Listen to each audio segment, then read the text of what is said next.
It's a scene familiar to every Muslim on earth. Islam's holiest mosque filled to the brim with pilgrims performing the Hajj. A journey to Mecca forms a central part of the religion. It's one of 5 pillars of Islam, duties every Muslim is obliged to perform. Belief in God is first and foremost. Then there's prayer, 5 times a day, facing the Grand Mosque in Mecca. Fasting in the month of Ramadan in the Islamic calendar is another duty, along with zakat, donations to the needy. 5th comes the Hajj, a journey of faith to the heart of Islam.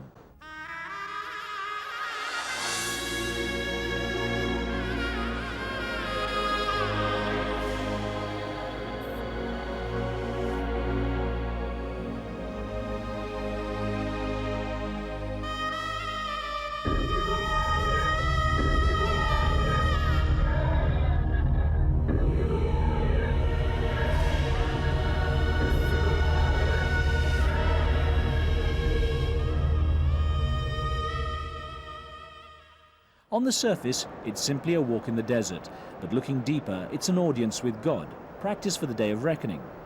Pilgrims gather in Mecca days ahead of time, often having visited the second holiest site in Islam, the Prophet's Mosque in Medina, 450 kilometers north of Mecca. The Hajj officially begins on the 8th day of the month of Dhul Hijjah in the Islamic calendar, which is based on a lunar cycle, unlike the standard solar calendar used most of the time around the world. On the 8th, pilgrims visit the Grand Mosque in Mecca, circling the center before heading 10 kilometers east into the desert to Mina, where they stop overnight. On the 9th day of Dhul Hijjah, they continue another 14 kilometers or so east to the plain of Arafat for the spiritually significant Day in the Desert. At sunset, it's a journey back through a clearing known as Muzdalifah. A short rest there, and it's on to Mina overnight. And soon back to Mecca by the morning of the 10th day of Dhul Hijjah. That's pretty much the physical journey, but the mental one is far greater.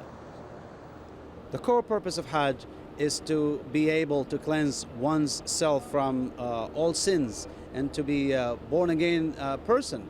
This could come through some reflections and spiritual upliftment and practice of the religion.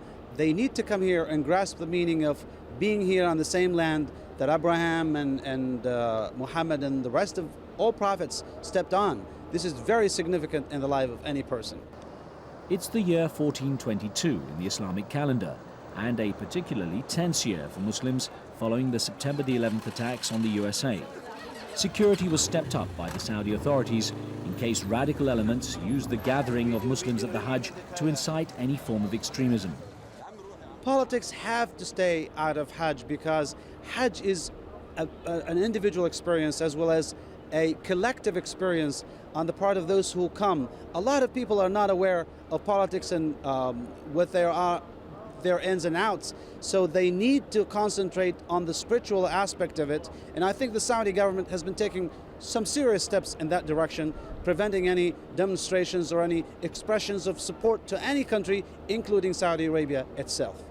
Early and stern warnings by the government seem to quell potential trouble, although the authorities insist that security is an issue every year for various reasons, irrespective of September the 11th. Every year has a design plan. The security plan is not something you pull off a computer, a disk, and you say, okay, this is the mapping and this is the plan. Security plan is a creative endeavor of dealing and wheeling with every issue that comes in the service. The pilgrims I spoke to seem to be quite philosophical about the possible harm done to the image of Muslims around the world, particularly in America. This has allowed us, Muslim Americans who live in America, who are really Americans, to really talk about Islam in its truest sense. Talk to our friends, to our neighbors, to our kids, and explain what Islam is about. And when we think through it all, frankly, when it comes to how we live and what we talk about Islamic way of life, that's not too different from the American way of life, perhaps even Christian way of life. I feel that more people want to know and learn about Islam and know what the true teachings are rather than what these terrorists have done. And so I see more people willing to learn more about the religion of Islam, whereas before it was kind of just like, I mean, it was just strange, and what they knew was what they saw on TV, basically. We're not hating any other religion because our religion comes from God, and we have to respect that.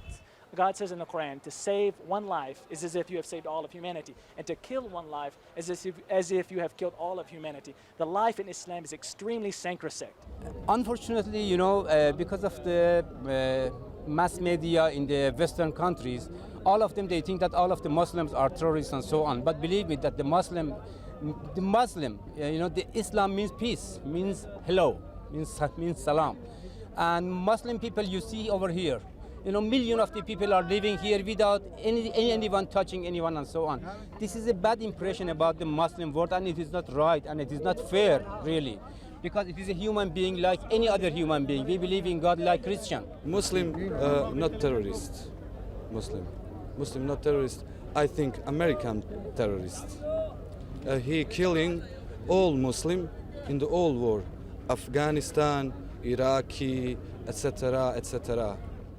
Arab journalists who've been covering the US-led and labelled war against terror were perhaps a little less philosophical, particularly when it comes to how they have been often perceived by the Western media as biased.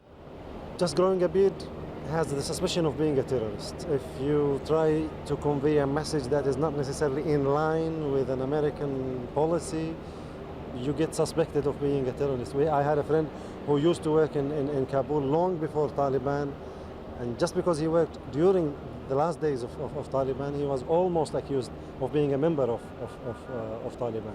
So it's this kind of fear, if you like, that inhibits all of us now. Well, outside the Middle East, of course, Muslims are being stereotyped, and being an Arab adds to that kind of stereotyping. And it's been kind of difficult, the way Muslims and Arabs have been portrayed in the media in the West.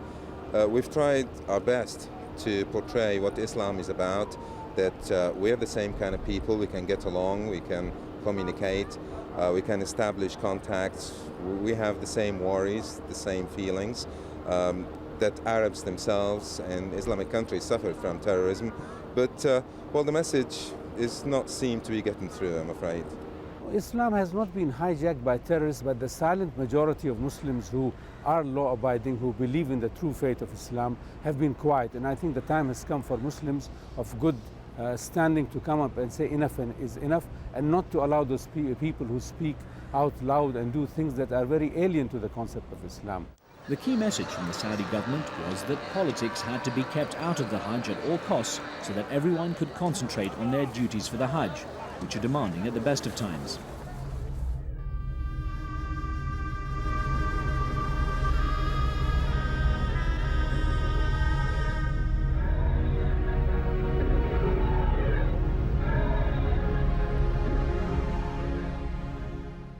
For the Muslim, devout or otherwise, Mecca is an overwhelming place. The small city centers around the sheer imposing size and atmosphere of the Grand Mosque, locally called Al-Haram, or the Sanctuary.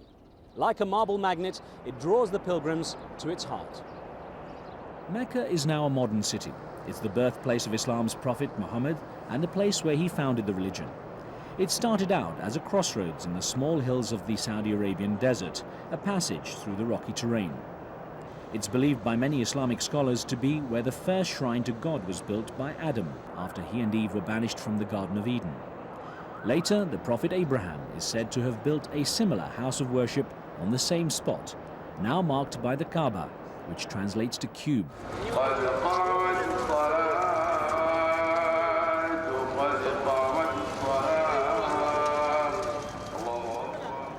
The Kaaba itself is not worshipped, neither is the black stone embedded in its corner. Said to come from heaven, the stone, which draws pilgrims looking for blessings and luck, is thought to be a piece of ancient meteorite. The sprawling Grand Mosque now surrounds the Kaaba, but it remains a simple cubic stone structure about 15 meters high, empty inside and covered by a silk black cloth. Muslims around the world must face the Kaaba to pray, and it's the only place where Muslims have to form a circle to do so. During the Hajj, Mecca transforms into a sea of humanity, 2 million plus people rolling continuously towards Al-Haram. To pray in the mosque, or at least as close as possible to it, multiplies the blessings a pilgrim receives 1,000-fold. The rituals have not changed in more than 14 centuries, but the pilgrimage actually traces its roots back to Abraham and his family during their time in the desert around Mecca.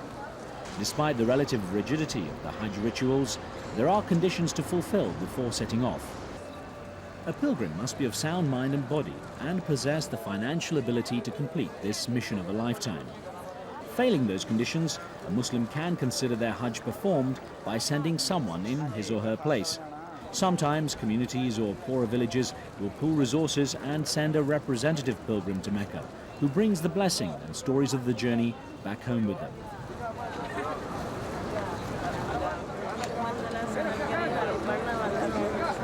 The cost and effort in getting to Mecca is so great for the majority of the world's Muslims that it can take literally a lifetime. This is why there are so many elderly people at the Hajj. It's a testing time for them, and they need to be looked after. Armbands with details in Arabic provide information essential for relocating them if they get lost. Even those needing help with mobility are willing to risk the crowds to perform their spiritual duty. I think just when you see so many different people from so many different places, and when you see what they're enduring, and you know that everybody is there enduring the same thing for the sake of God, it's very moving, I think, to see it from other people's perspective. It's amazing to see so many people willing to do this. It's spiritually uplifting. I'm overwhelmed with the harmony, with the peace, with the management.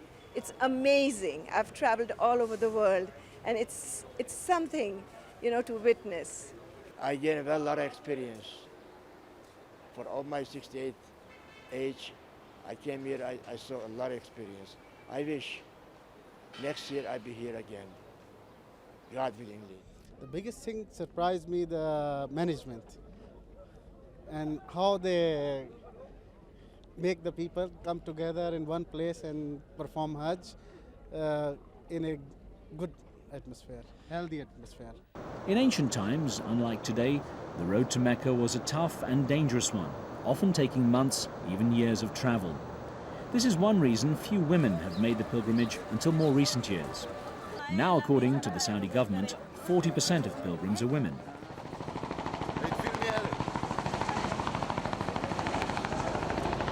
The logistical difficulties of getting around and coping with the desert conditions have also become easier, as the Saudis take a scientific approach to the mass movement of people, even to the point of drilling large tunnels through the rocky hillsides to make the pilgrims' routes shorter.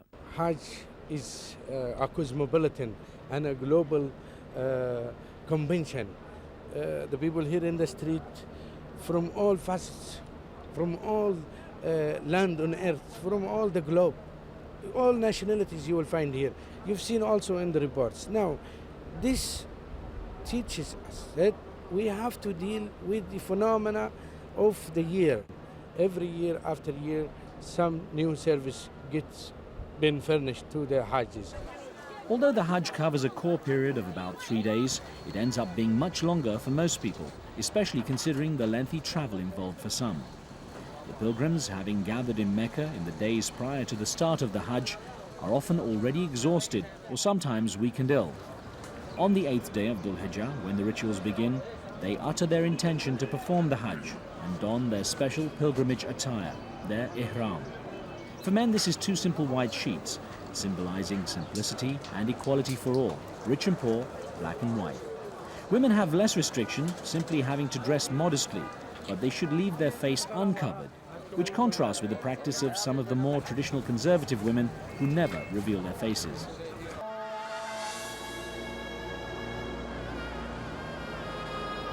After performing their greetings at the Grand Mosque in Mecca, where they circle the Kaaba 7 times anti-clockwise, the pilgrims gather their belongings. By late afternoon, the streets are filled with cars and buses loaded up ready to set off for the tent city at Mina, about 10 kilometers east into the desert.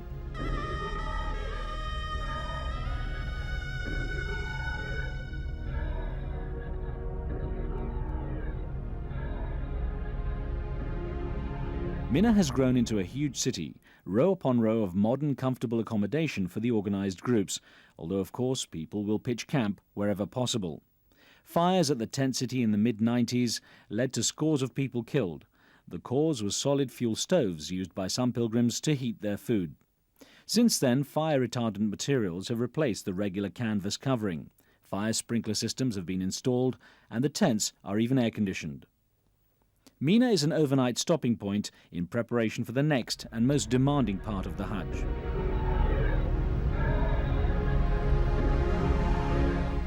By the time the sun rises over the plain of Arafat, the first of the pilgrims are starting to arrive. Those with better transport make the 14 kilometers from Mina fairly quickly. Before long, Arafat is a sea of people. Essentially, it was just a barren stretch of desert just a few miles from Mecca, but it's become the focus of so much spiritual energy for this one day in the Muslim calendar.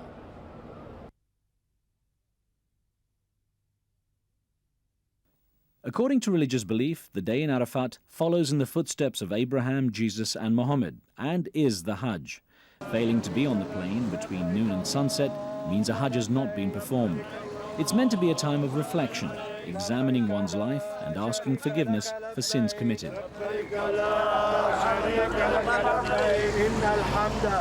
Chanting, "At your command, here I am, O God, here I am," the pilgrims weave their way through the crowded streets laid out in Arafat. Many try to climb onto the Mount of Mercy, or Jabal al-Rahma, where Muhammad is said to have preached his final sermon.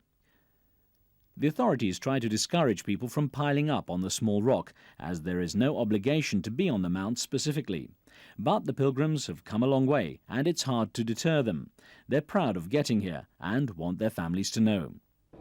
There's no denying how unique the Hajj is and how alien it seems to the outside world, particularly non-Muslims living in places like America and Britain. The traditions and rituals are kept so strictly that coming to the Hajj is almost like stepping back in time centuries. Almost.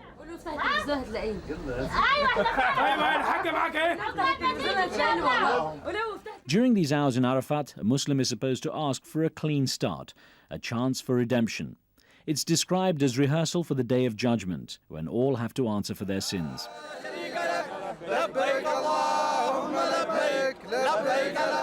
As dusk sets in, the pilgrims swarm out of Arafat, heading back towards Mina.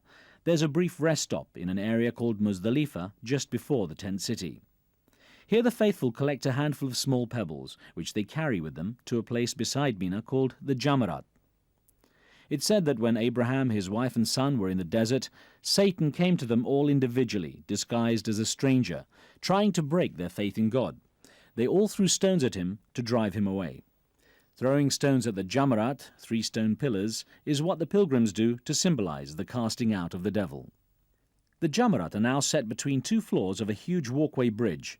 Both levels allow a flow of pilgrims past these stone pillars, but the sheer size of the crowd means that even such a large construction as this is too small for the masses coming through it. In the past, there have been severe crashes where scores of people have been killed, particularly the fragile and elderly, who can't afford to lose their footing in such a surging crowd.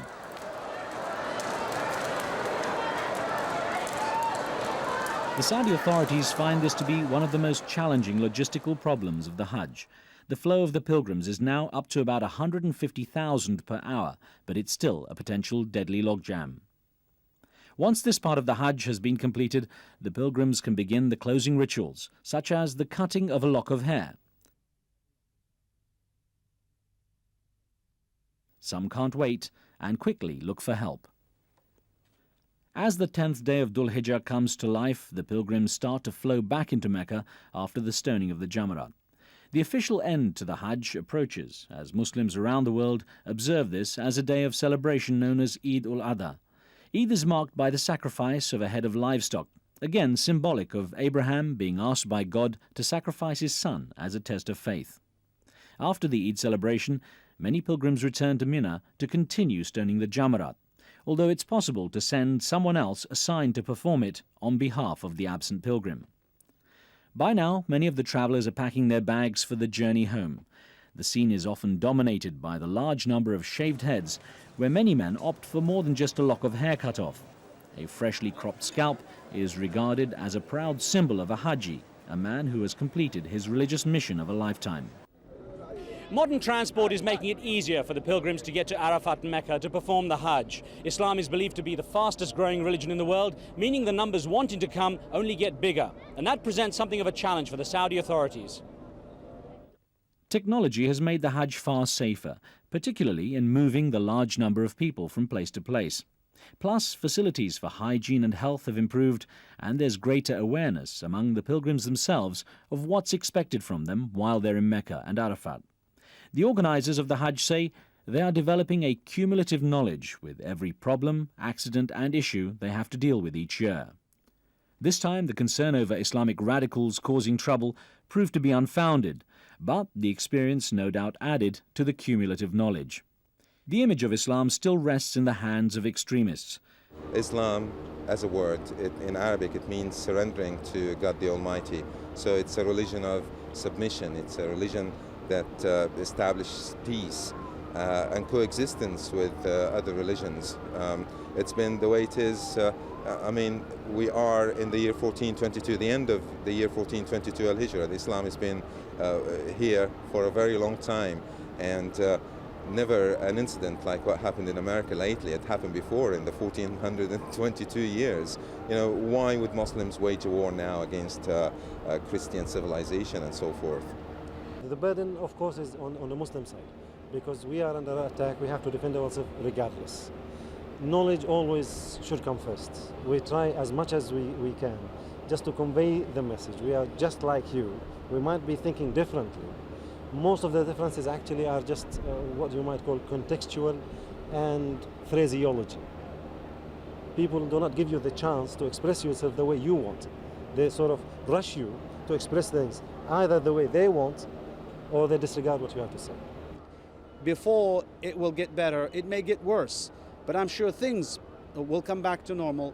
People will go back to their own senses and understand that there's so much injustice in projecting the media of Muslims as terrorists and extremists. What do you think is the most misunderstood thing about Islam? There are many things that are misunderstood about Islam, and the most thing is the word jihad, because jihad is a struggle in any aspect of life, spiritual, moral, physical. It's to exert one's effort in being a better person.